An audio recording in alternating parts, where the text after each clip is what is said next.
leave Crocodile Islands and head into Montague Sound, an area rich in Aboriginal art, visiting the areas around Winyalkan Island and Swift Bay before moving on to Cape Voltaire.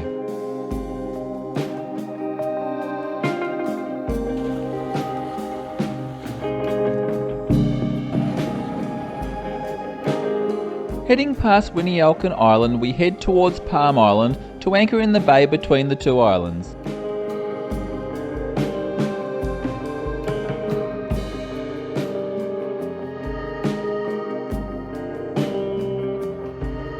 Before sunset, we take the dinghy and land on the beach at the end of Palm Island.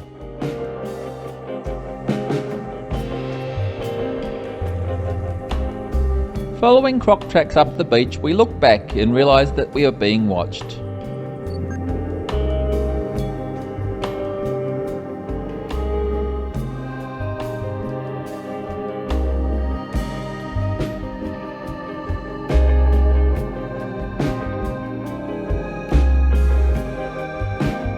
With spring tides, the rocks on the beach allowed for the collection of a few large oysters for dinner.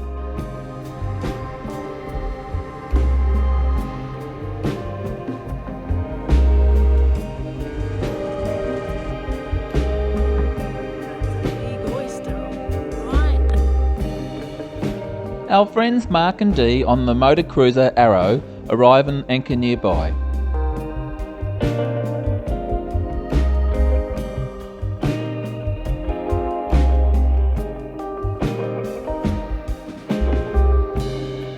In the morning, we head up 5 Man Creek and anchor near the lone palm tree that marks the way up to a significant art site.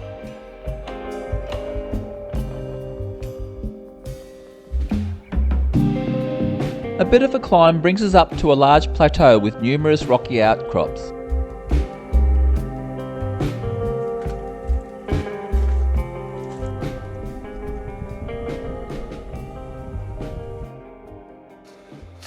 And we finally found 5 men in a canoe, although the rock cairns and the walking tracks from all the tourist boats sort of helped to give it a bit away. And this is 5 men in a canoe. It's a little bit interesting to look at the picture because the canoe appears to have gunnels on it, which I thought probably weren't all that common in traditional Aboriginal canoes, but not quite sure what that all means.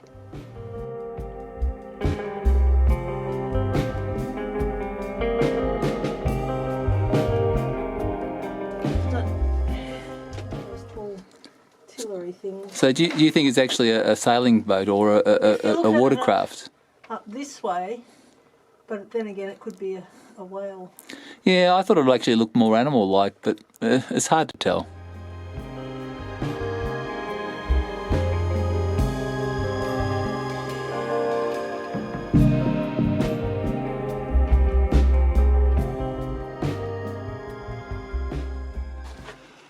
And there is a massive painting in white ochre. No way you can get it all in, given it's under a fairly low ledge. Not quite sure what it is, but it's almost ghostly. And some of these paintings are so magnificent, so large, on tops of fairly low ledges that you just cannot get a full picture of. This is a nice big turtle. And these are some ceremonial looking figures with quite elaborate headdresses, especially the one over here. It's always interesting to think what they all mean and what was the time that inspired them and what they were thinking at the time. I suppose we'll never really know for sure. And you can see why it would be a favoured location for the native people of the area. Caves and overhangs and shelter, shells everywhere from their meals, and would be absolutely ideal spot to shelter, feast and make art.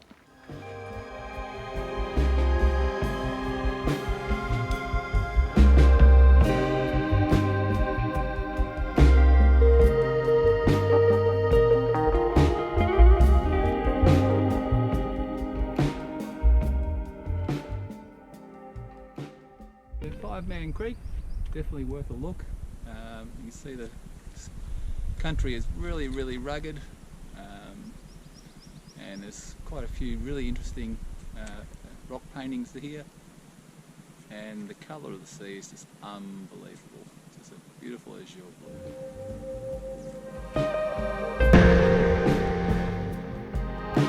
Before the tide drops too much, we head out of Five Man Creek and into Four Man Creek further south to visit a few more art sites.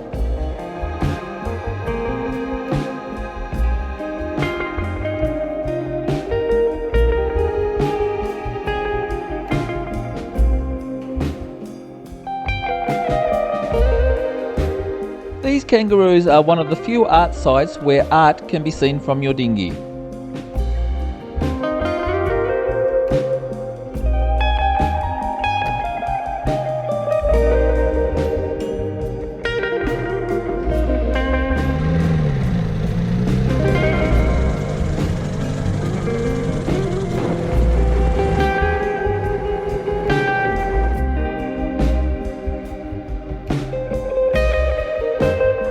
We meet Mark and Dee at the Four Men in a Canoe art site. The Four Men in a Canoe painting is reported to be some of the oldest art in the Kimberley. There are two distinct styles of art in the Kimberley. The finer, more detailed Bradshaw art is considered to be the older of the two and is often overpainted by the Winyalkan style art you find elsewhere in the Kimberley. Some suggest it may show that different cultures have occupied sites in the Kimberley over large time frames.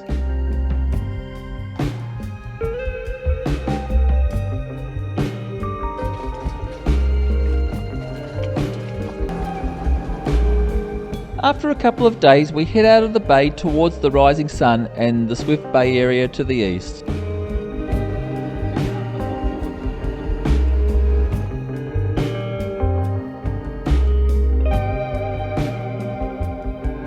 We anchor in Waterpipe Bay and take the dinghy into the west arm of Swift's Bay to visit two more art sites. The first art site is found on the south shore.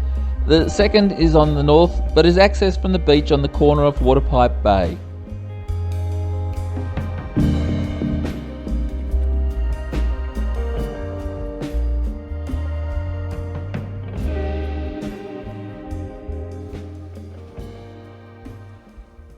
And I feel very, very privileged to be able to witness a traditional burial site of the native people of the area.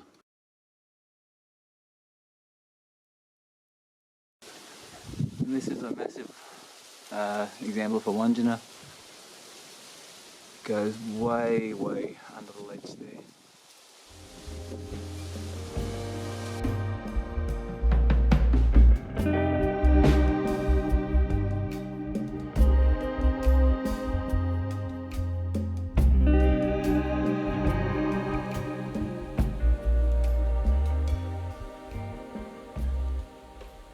So one of the things you have to be really vigilant about in the Kimberley is you go ashore to look at Aboriginal rock art or gorges or waterfalls and things. You leave your dinghy. Well, it was down there only about half an hour ago under that metre of water. It's now floating itself back up onto this rock shelf. It should be okay because the rock shelf gets a bit high, so the water should get a bit deeper. We should be able to float off okay. But if we came back 2 hours later, where we've tied up here would probably be well underwater, and there would be all sorts of strife with the crocs around here.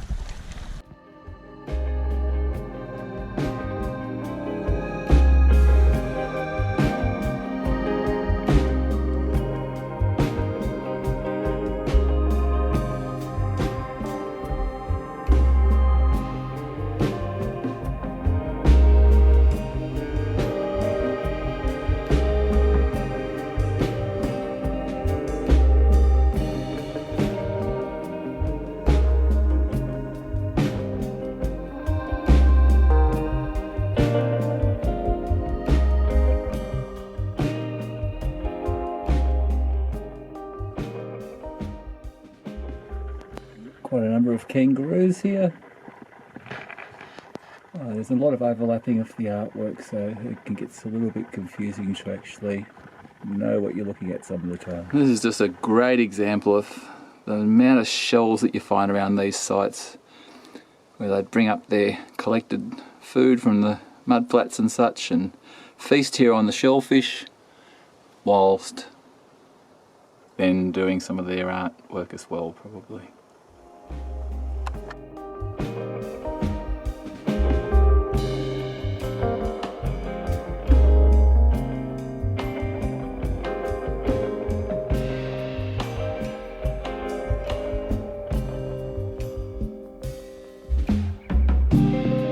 After returning to Naringa, we head over to the water pipe set up by other cruisers to top up our water supply.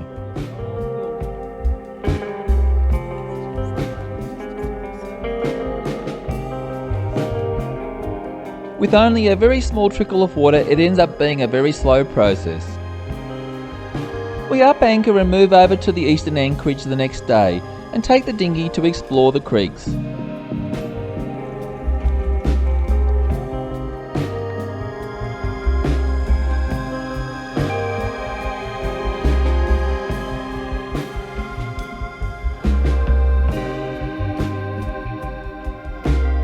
The art site at the end of the creek is reached after a short climb from the landing beach.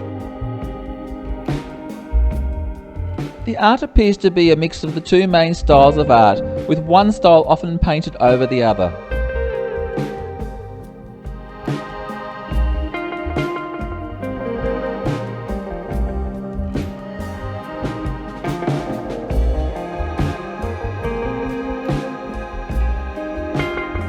Some interesting colours of ochre were used at this site that we didn't see often at any other site that we visited. To the side of the art, a narrow opening leads to a magnificent and extensive shelter cave.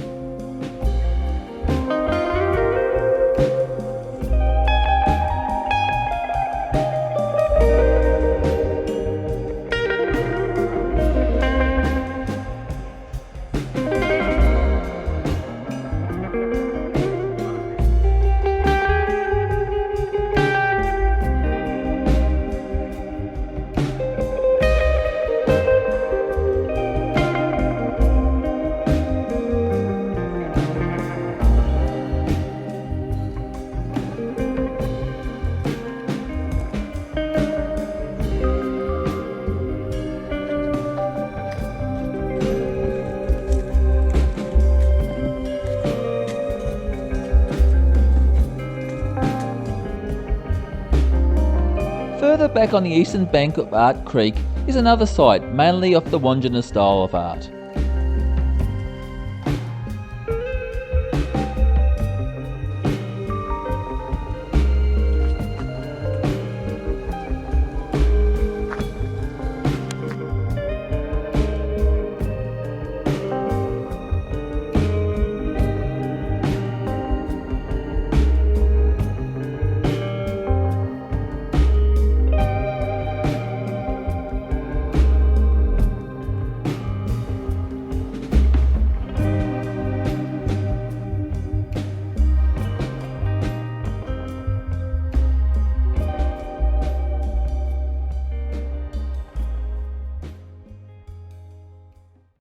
In the morning we wake to our dinghy having been demolished by a croc attack.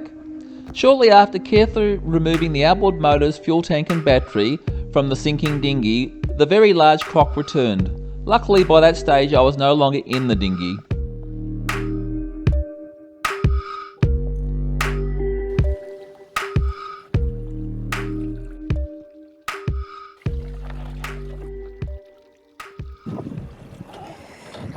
And it did take a lot of effort to get the dinghy up onto here. It has been blowing 30-35 knots most of the day. Both pontoons at the back were full of water, but a bit of ingenuity and sheer hard work, we've managed to get it up as the wind has eased this afternoon. Bit of a repair job still to go though.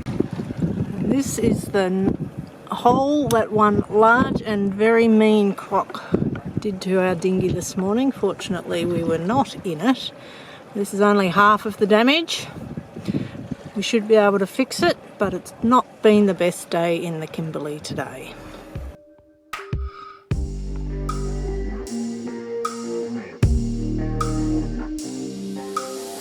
Several claw marks were evident over one of the damaged pontoons.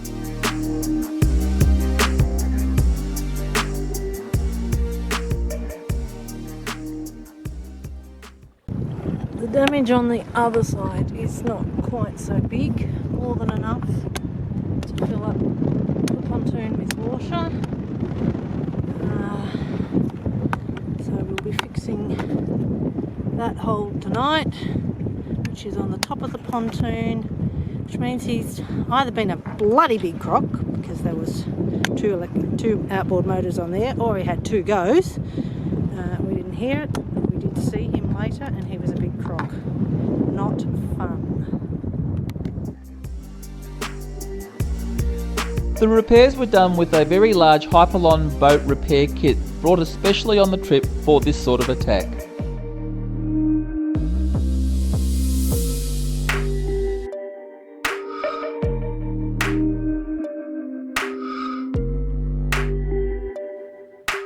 Each patch required 3 coats of 2-part cement applied to both the patch and the boat before the patch could be applied. Repairs were then needed to be cured for 48 to 72 hours before placing the boat back in the water.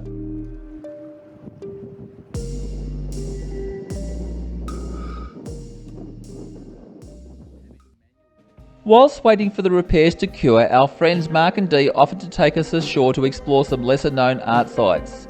The offer was very gratefully accepted.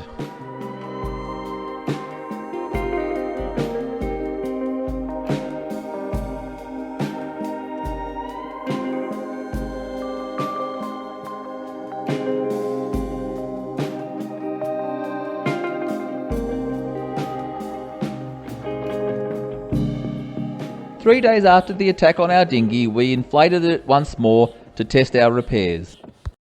As the sun goes down, we've put all the lightweight things back in the dinghy on top of Naringa. Pumped up the pontoons. We added another patch during the afternoon. We hope all is good, but this dinghy is not going in the water overnight tonight. It'll go in the morning. Did find some little holes in the oar that look like they could have been tooth marks. Kind of match where the damage on the other pontoon was. But anyway, let's hope we will not have any more of this.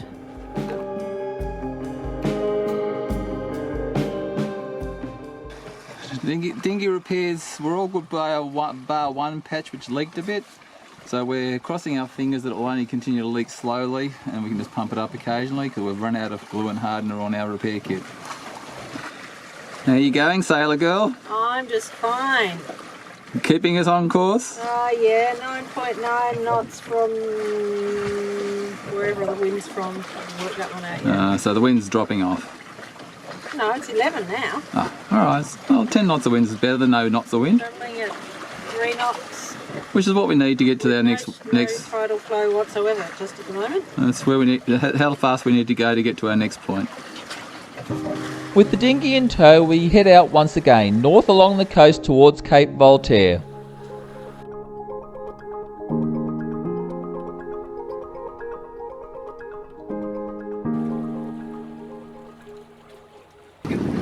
It'll be a far different trip without our trusty autopilot here. It steers a far better course than what I ever could. It concentrates, whereas I lose concentration and go off track. So yeah, you definitely have to have an autopilot on a trip like this. Floating along. Let's take the mainsail off.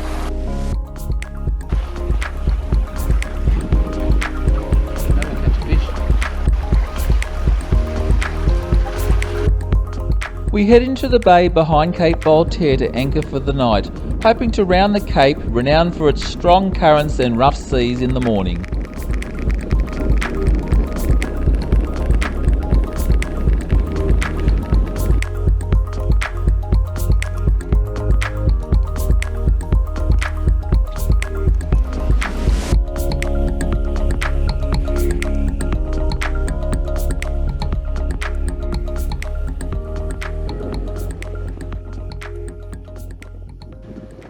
And a beautiful little anchorage this is too. Seas are reasonably calm in here. I will later find out whether it rolls at night.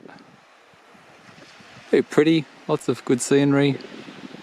There are turtle tracks everywhere, and the beach looks like it's been dug in for an invasion. There are so many pits and holes that have been dug all over the place for laying their eggs, of course.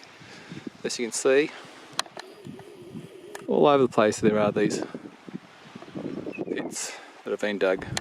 And here we have a crocodile track coming down the beach, but you can clearly see his feet and his tail. Clearly it's not a very big one though. So the croc tracks end up in this little end of a mangrove swamp here. Clearly this pool only fills on spring tides and it's in the middle of the neeps at the moment. And the crocodile clearly decided it was getting too shallow for him.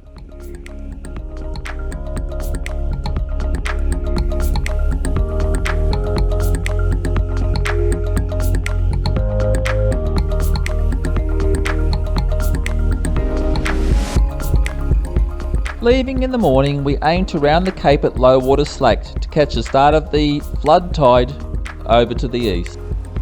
Unlike most tides in the Kimberley, the tides around Cape Voltaire flood to the east and ebb to the west, except for, as we found out, during the peak of the neap tides.